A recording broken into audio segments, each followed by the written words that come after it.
जय हिंद दोस्तों। स्वागत है आपका और हमारा YouTube channel Saroj selection point. तो दोस्तों, आज हम लेके आए हैं Uttar Pradesh police constable special Hindi लेके आए हैं दोस्तों। तो आज हम पढ़ेंगे स्पेशल हिंदी से विशेषण। तो विशेषण दोस्तों आज हम इतने अच्छे तरीके से कंप्लीट करेंगे कि दोबारा आपको विशेषण कभी पढ़ने की आवश्यकता नहीं पड़ेगी। तो अगर आप उत्तर प्रदेश की किसी भी तरह की परीक्षा की तैयारी कर रहे हैं special for UP police constable की, तो बिल्कुल आप इस वीडियो को शुरू से अंत तक देखिएगा। विशेषण इस वीडियो में कंप्लीट हो जाएगा, दोबारा आपको कोई भी किताब या कोई भी वीडियो देखने की ज़रूरत नहीं पड़ेगी। अगर आप हमारे चैनल पर नए हैं तो प्लीज़ चैनल को एक बार सब्सक्राइब ज़रूर करिए और हाँ, लाइक बटन पे भी दबाइए और अपने दोस्तों तक भी शेयर करिए। तो चलिए दोस्तों, जल्दी जल्दी इस विशेषण को यहाँ पे समाप्त करते हैं और वीडियो की ओर चलते हैं। तो आज हम हिंदी व्याकरण से विशेषण पढ़ेंगे। तो दोस्तों, मैं आज आपको ऐसा विशेषण पढ़ाने वाला हूं कि दोबारा कभी भी आपको विशेषण पढ़ने की आवश्यकता नहीं पड़ेगी।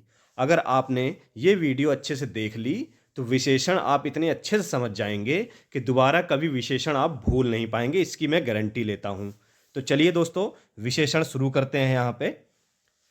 तो पहले समझते हैं विशेषण होता क्या है। विशेषण की परिभाषा देख लेते हैं। तो इसकी परिभाषा क्या कहती है? संज्ञा या सर्वनाम की विशेषता प्रकट करने वाले शब्द को विशेषण कहते हैं। तो समझा आप लोगों ने? कहने का मतलब संज्ञा या सर्वनाम की विशेषता प्रकट करने वाले या विशेषता बताने वाले शब्द को विशेषण कहते हैं। तो यहाँ पे संज्ञा या सर्वनाम की विशेषता जो बताए उसे विशेषण कहते हैं। तो चलिए एग्जाम्पल के थ्रू यहाँ पे जान लेते हैं कैसा होगा। तो एग्जाम्पल के तरीके से देखा जाए, वह मोर सुंदर है। तो यहां आप लोग देख रहे होंगे वह मोर सुंदर है। तो इसमें क्या हुआ? वह क्या हो गया? वो सर्वनाम हो गया। और मोर क्या हो गया? वो आपकी संज्ञा हो गई। तो इसमें क्या हुआ? मोर की विशेषता क्या बताई गई है? मोर क्या है? सुंदर है। तो बिल्कुल आप लोग देख रहे हैं मोर क्या है? सुंदर है। तो सुंदर क्या है? वो विशेषता है इसकी। तो ये विशेषण होगा। ठीक है, मोर की विशेषता क्या बताई गई है? सुंदर। तो सुंदर क्या है? वो विशेषण है। तो आपका जो परिभाषा था संज्ञा या सर्वनाम की जो विशेषता बताए, तो यहाँ पे आप देख रहे हैं वह मोर, मतलब मोर संज्ञा है। तो संज्ञा की विशेषता बताई जा रही है कि मोर बहुत सुंदर है, मोर सुंदर है। तो सुंदर क्या होगा? वो विशेषण होगा। समझा आपने? चलिए इसी तरह से दूसरा एग्जाम्पल भी आप देख सकते हैं। यह आम मीठा है। अब यहां आम के बारे में क्या बताया गया है? तो आम के बारे में बताया गया कि आम मीठा है। ठीक है, मीठा है, खट्टा भी हो सकता है। खट्टा भी क्या होगा? विशेषता है। पर यहां पे क्या है? मीठा है, आम मीठा है। तो मीठा क्या है? उसकी विशेषता है। आम मीठा है तो विशेषता है, तो क्या हो जाएगा? आम मीठा है, मीठा विशेषण हो जाएगा। बिल्कुल यहां पे आप लोग समझ गए होंगे। तो चलिए आगे देखते हैं। तो यहां हम लोग देखेंगे विशेषण। तो अभी आपने जाना कि विशेषण होता क्या है। विशेषण संज्ञा या सर्वनाम की विशेषता बताने वाला शब्द विशेषण कहलाता है। पर आप लोगों को क्या पता है? विशेषण के भी चार भेद होते हैं और ये मोस्ट इंपॉर्टेंट भेद हैं जो हर बार एग्जामों में पूछे जाते हैं। तो आप यहाँ देख सकते हैं विशेषण के भेद हम यहाँ पे देखेंगे। तो विशेषण के मुख्यतः चार प्रकार होते हैं। बिल्कुल चार प्रकार होते हैं। तो वो चार प्रकार आप लोग देखेंगे कौन कौन सा होता है। पहला आप लोग देखेंगे तो क्या होता है? गुणवाचक विशेषण होता है। दूसरा होता है आपका परिमाणवाचक विशेषण होता है। तीसरा होता है संख्यावाचक विशेषण होता है। चौथा होता है सार्वनामिक विशेषण। तो बिल्कुल आप इसको नोट करेंगे। क्वेश्चन में यह भी पूछता है कि विशेषण मुख्यतः कितने प्रकार होते हैं। तो विशेषण को आप नोट करेंगे, चार प्रकार होते हैं। बिल्कुल नोट करेंगे इसे। विशेषण के चार प्रकार होते हैं, बिल्कुल नोट करिएगा। और हम इन चारों प्रकारों को बहुत अच्छे से यहाँ पे विस्तार पूर्वक पढ़ेंगे। तो चलिए पहले नंबर पे हमने क्या देखा? गुणवाचक विशेषण। तो अब यहाँ हम गुणवाचक पहले हम यहाँ पे कंप्लीट करते हैं। चलिए आगे बढ़ते हैं। तो देखेंगे यहाँ पे गुणवाचक विशेषण हम पढ़ेंगे। गुणवाचक विशेषण। तो गुणवाचक विशेषण की पहले परिभाषा हम पढ़ लेते हैं। गुणवाचक विशेषण होता क्या है? तो संज्ञा या सर्वनाम का गुण गुणवाचक विशेषण कहलाता है। संज्ञा या सर्वनाम का जो गुण होता है वो गुणवाचक विशेषण कहलाता है। तो दोस्तों, गुण क्या होता है? गुण अच्छा भी हो सकता है, गुण बुरा भी हो सकता है। तो मतलब गुण है उसके अंदर, वो चाहे अच्छे हों चाहे वो बुरे हों। एक व्यक्ति अच्छा भी हो सकता है, एक व्यक्ति बुरा भी हो सकता है। तो हमको यहाँ पे उनका गुण देखना है, ना कि अच्छा या बुरा, हमें गुण देखना है। अगर अच्छा गुण है तो भाई गुण है उसके अंदर, अच्छा गुण है। बुरा गुण है तो वो बुरा इंसान है, बुरा गुण है उसके अंदर, पर गुण है उसके अंदर, बुरा है पर गुण है। ठीक है, ये हमको यहाँ पे विशेष ध्यान देना है। तो गुणवाचक विशेषण वही होता है। तो जैसे आप एग्जाम्पल देख सकते हैं, अच्छा, मीठा, काला, पीला, पतला, सुंदर, बुरा। मतलब किसी भी तरह का गुण एक व्यक्ति में हो सकता है, या किसी वस्तु, स्थान या कोई भी जगह कुछ भी हो, संज्ञा या सर्वनाम, तो उसकी गुण उसके अंदर हो सकता है। तो यहाँ एग्जाम्पल के तौर पे देखेंगे, वह लड़का अच्छा है। तो यहाँ आप देख सकते हैं, तो लड़के की विशेषता क्या बताई गई, क्या गुण है उसके अंदर, अच्छा। ठीक है, मतलब लड़का अच्छा है, गुण बताया गया उसका कि लड़का क्या है, लड़का तो है पर लड़का क्या है, वो अच्छा है। बिल्कुल यहाँ ध्यान देंगे। अब इसी प्रकार से राम कठिन काम करता है, बिल्कुल। तो यहाँ पे कठिन क्या होगा, कठिन इसका गुणवाचक होगा। गुण होगा कि राम कठिन काम करता है, कहने का मतलब राम ऐसा व्यक्ति है जो कठिन कार्य कर लेता है, कठिन काम करता है। सबके बस की बात तो है नहीं कठिन काम करना, हो सकता है बहुत से आदमी कम काम कर पाएं, पर ये आसान काम कर पाएं। पर यहाँ राम का गुण क्या है, राम के अंदर ऐसा गुण है कि वो कठिन कार्य भी कर लेता है। ठीक है, तो यहाँ ध्यान दें, गुणवाचक क्या हो जाएगा यहाँ पे, कठिन। इसी प्रकार वह कमजोर बालक है। तो यहाँ देख सकते हैं आप, तो बालक क्या है, बालक के अंदर गुण क्या है कि वो कमजोर है। ठीक है, मैंने अभी आपको बताया था, वो गुण चाहे अच्छा हो चाहे बुरा हो, कम हो या ज़्यादा हो, सारे गुण में ही आते हैं। उसके अंदर कम गुण है, किसी के अंदर ज़्यादा गुण होता है, वो सब गुण में ही आते हैं। तो वह बालक कमज़ोर है, तो उसका गुण क्या है बालक का, कि वो कमज़ोर है। तो यहाँ आप लोग समझ गए होंगे अच्छे से। तो गुणवाचक विशेषण इसी प्रकार से इसे कहते हैं। चलिए आगे बढ़ते हैं। दूसरे नंबर पे हमारा आता है परिमाणवाचक, बहुत ही इंटरेस्टिंग। तो यहाँ देखेंगे आप लोग, परिमाणवाचक विशेषण बहुत ही अच्छा है, बहुत ही इंटरेस्टिंग है। कई बार एग्जामों में इनसे क्वेश्चन बहुत बनते हैं। तो परिमाणवाचक विशेषण पहले हम जानेंगे होता क्या है। संज्ञा या सर्वनाम का माप तोल दर्शाता है, बिल्कुल। तो परिमाणवाचक जो होता है वो संज्ञा या सर्वनाम का माप तोल दर्शाता है, बिल्कुल। ये माप तोल दर्शाता है। परिमाण से मतलब है दोस्तों कि आपने मैथ पढ़ी होगी, तो उसमें परिमाप परिमाप पूछता है, परिमाप का क्षेत्रफल कितना है, ये परिमाप कितना है, इसका परिमाप कितना है। तो उसी प्रकार से परिमाणवाचक भी होता है जिसका मापतोल दर्शाया जाता है। तो एक चीज आप लोग देखेंगे, परिमाणवाचक विशेषण के भी दो प्रकार होते हैं। जी हाँ, बिल्कुल, परिमाणवाचक विशेषण के भी दो प्रकार होते हैं। तो वो दो प्रकार कौन कौन से हैं, एक होता है निश्चित परिमाण, एक होता है अनिश्चित परिमाण। एक होता है निश्चित परिमाण, एक होता है अनिश्चित परिमाण। तो बिल्कुल दोनों इसको यहाँ पे अच्छे समझेंगे कि दोनों कैसे क्या होते हैं। तो आप लोग पहले जानेंगे निश्चित परिमाण। निश्चित परिमाण होता क्या है दोस्तों, निश्चित परिमाण होता है, एक आप एग्जाम्पल ले लीजिए, एक व्यक्ति की जमीन है, एक व्यक्ति के पास 100 मीटर जमीन है। ठीक है, एक व्यक्ति के पास 100 मीटर जमीन है। तो वह व्यक्ति एक निश्चित माप बता रहा है, एक निश्चित माप बता रहा है कि भाई मेरे पास 100 मीटर जमीन है। कहने का मतलब उसके नाम पे 100 मीटर जमीन है, एक निश्चित माप बता रहा है कि मैं 1 मीटर भी जमीन किसी को नहीं लेने दे सकता, क्योंकि ये 100 की 100 मीटर जमीन मेरी है, लिखा पढ़ी में मेरी है ये 100 मीटर जमीन। बिल्कुल आप इस चीज को नोट करेंगे। ठीक है, और अनिश्चित में क्या होगा, वह व्यक्ति एक निश्चित माप नहीं बता पाएगा। वह व्यक्ति क्या बताएगा कि भाई ये जमीन मेरी है, ये सारी जमीन मेरी है। वो ये बता रहा है कि ये जमीन मेरी है या वो सारी जमीन मेरी है, पर वो एक निश्चित माप नहीं बता रहा है, वो बस दिखा रहा है इशारा करके ये जमीन मेरी है। पर उसने एक निश्चित माप नहीं बताया कि मेरी जमीन है कितनी, 100 फुट है, 100 मीटर है, 1000 मीटर कितना है। उसे ये तो पता है कि ये जमीन उसी की है, पर क्या है, उसको ये नहीं पता कि मेरी ज़मीन लिखा पढ़ी में इसका माप कितना है, या इसका माप 100 मीटर है, 1000 मीटर कितना है। बस इतना उसको पता है कि ये ज़मीन मेरी है, इतनी ज़मीन मेरी, यहाँ से लेके वहाँ तक ज़मीन मेरी है, बस उसे ये पता है। ये होता है अनिश्चित, बिल्कुल इसको ध्यान देंगे। तो आप लोग एग्जाम्पल के तौर पर देखेंगे, तो निश्चित परिमाण में क्या होता है, लीटर, मीटर, किलोग्राम, टन, तोला। कहने का मतलब है कि निश्चित माप होगा उसमें। जैसे आप एग्जाम्पल देख सकते हैं, मुझे 5 मीटर कपड़ा चाहिए। तो यहाँ पे आपने देखा मुझे 5 मीटर कपड़ा चाहिए, तो इसमें क्या हुआ, एक निश्चित माप बताया है भाई, 5 मीटर कपड़ा चाहिए तो नाप सकते हैं उसे, माप सकते हैं कि 5 मीटर, उसको दर्शा सकते हैं 5 मीटर यहाँ से लेके यहाँ तक होता है। ठीक है, एक निश्चित माप है। दूसरा आप देखेंगे, गवाला 10 लीटर दूध लाया, बिल्कुल माप सकते हैं, बिल्कुल उसे 10 लीटर दूध आप माप सकते हैं, बिल्कुल दर्शा सकते हैं उसको। इसी प्रकार तीसरा आप देखेंगे, 2 किलो आम दे दो। कहने का मतलब 2 किलो आम, भाई 2 किलो आम अगर देंगे तो आप बिल्कुल नाप तोल के ही आपको देगा 2 किलो आम। चाहे 10 व्यक्ति भी उसे लेंगे तो वो उतना ही आम चढ़ाएगा, 2 किलो, जितना एक व्यक्ति को चढ़ाएगा 2 किलो।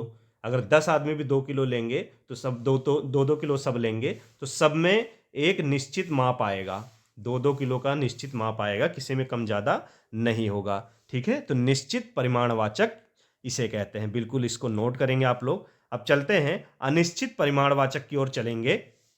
तो मैंने आपको बताया था, व्यक्ति के पास जमीन है पर बहुत ज़्यादा है, कम है, कितनी है, कहाँ है, कैसे है, एक निश्चित माप नहीं है उसके पास, बस इतना पता है ये थोड़ी ज़मीन मेरी है, ये बहुत सारी ज़मीन मेरी है, ये होगा। ठीक है, तो यहाँ निश्चित में देखेंगे, कम, ज़्यादा, थोड़ा, बहुत, अधिक, ऐसे ऐसे शब्द जो हैं ऐसे ऐसे यूज करेगा एक व्यक्ति जिसको अनिश्चित चीज़ें पता होंगी, अनिश्चित परिमाणवाचक उसी को कहते हैं। तो एग्जाम्पल के तौर पे आप देखेंगे, मुझे थोड़ा दूध देना, थोड़ा दूध देना, अब थोड़ा कितना देना कुछ निश्चित नहीं है, कितना दूध दें। ठीक है, निश्चित नहीं है कितना दूध दें, उसने थोड़ा मांगा है, ना कि उसने 1 लीटर या आधा लीटर या 2 लीटर ऐसा दूध नहीं मांगा है, उसने मांगा है थोड़ा, मतलब अनिश्चित, अनिश्चित माप है, अनिश्चित। ठीक है, याद रखेंगे अनिश्चित माप है। उसी प्रकार उसे कई मीटर कपड़ा दान दे दिया, कई मीटर कितना दे दिया भाई, कुछ नहीं पता कितना दे दिया, कोई अंदाजा नहीं।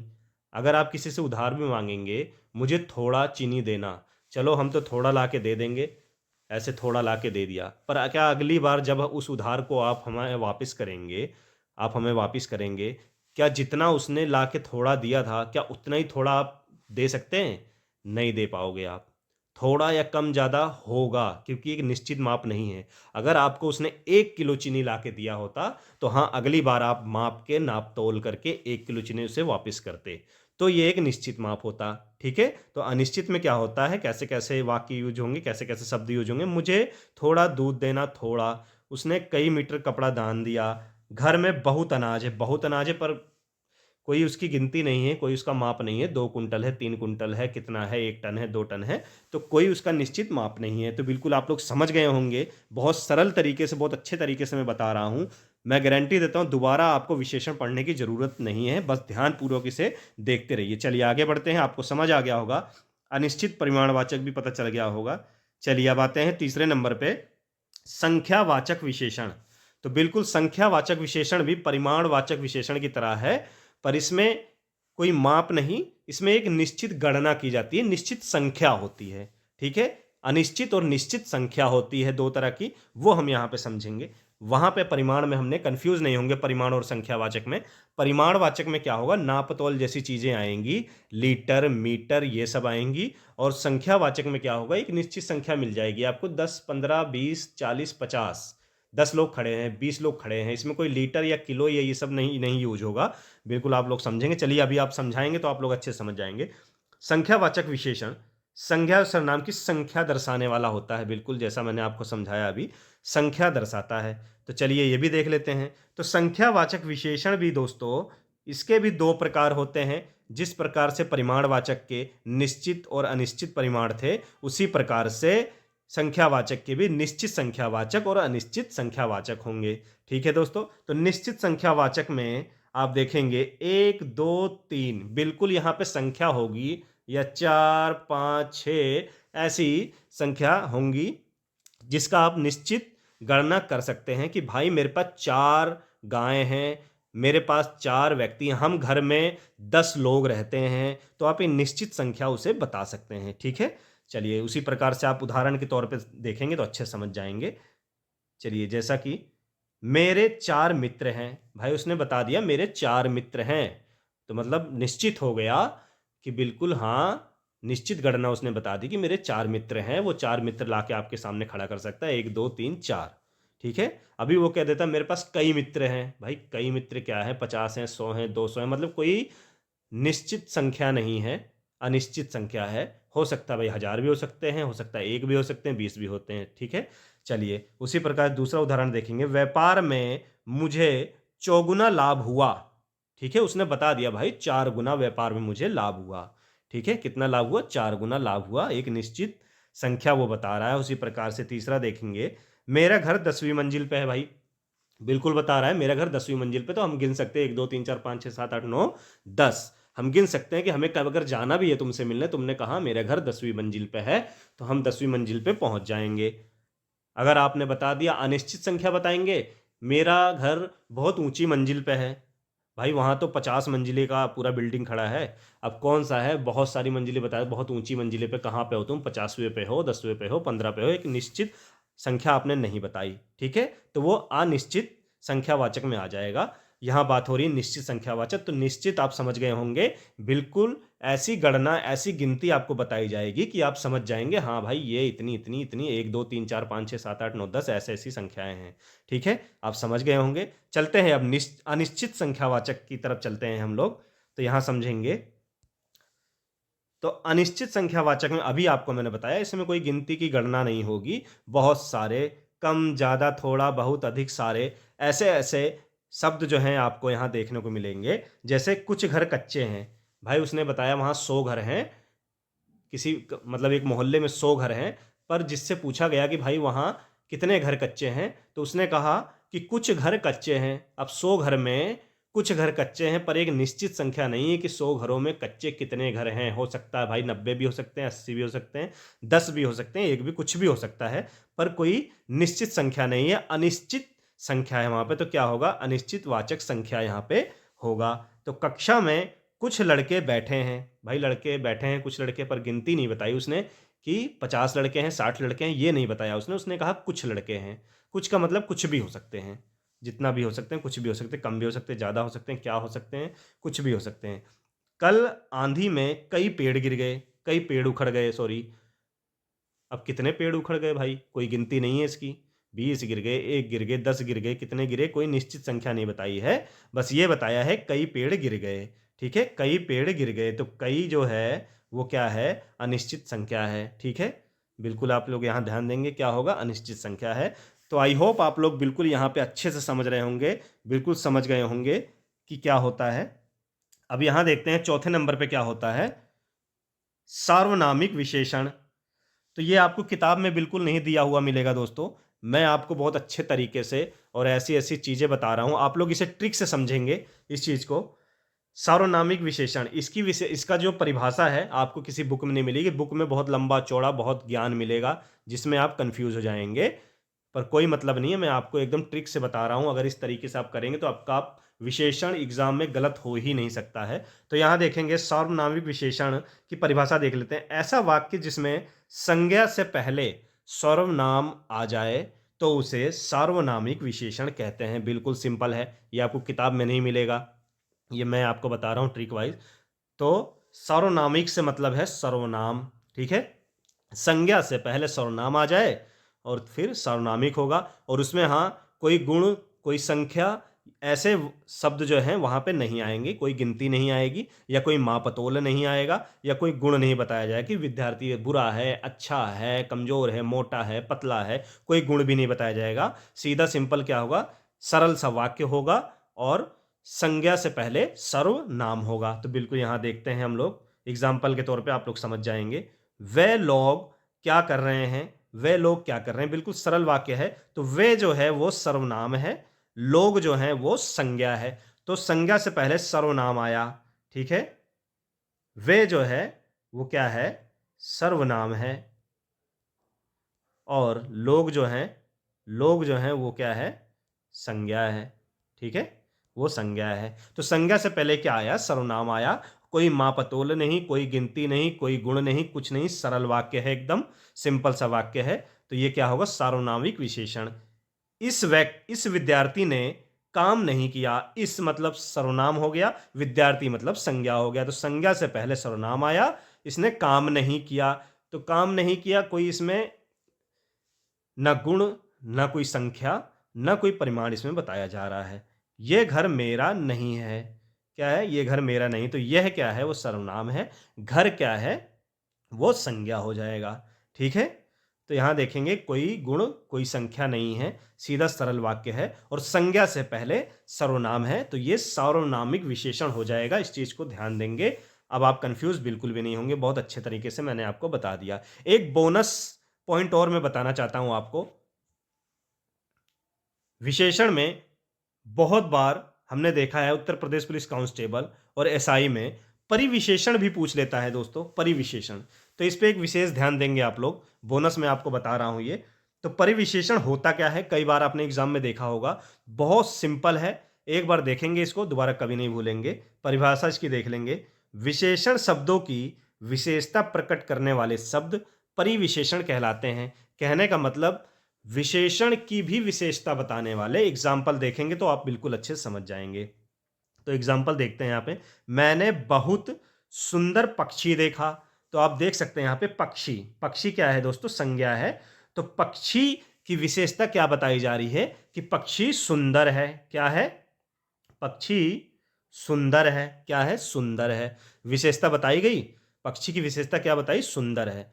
पर अगर इस विशेषता को हम और बढ़ा चढ़ा के बताएं, बहुत करके, कहने का मतलब सुंदर की भी और तगड़ी विशेषता या और अच्छी विशेषता बताई जाए, तो उसको परिविशेषण कहते हैं। तो हमने लगा दिया बहुत, तो बहुत क्या हो गया, ये हो गया परिविशेषण। ये हो गया परिविशेषण। मतलब सुंदर को हमने बहुत लगा के सुंदर को और भी सुंदर बता दिया कि मतलब ये बहुत सुंदर है। ठीक है, बहुत सुंदर है भाई, बहुत सुंदर है। ठीक, बिल्कुल आप लोग समझ रहे होंगे। तो उसी प्रकार से अर्जुन बहुत वीर है। ये तो भाई सबको पता है कि अर्जुन वीर है, अर्जुन वीर था, पर बहुत लगा के क्या कर दिया कि मतलब वीरों में वीर है, मतलब वो सबसे वीर है भाई, बहुत वीर है।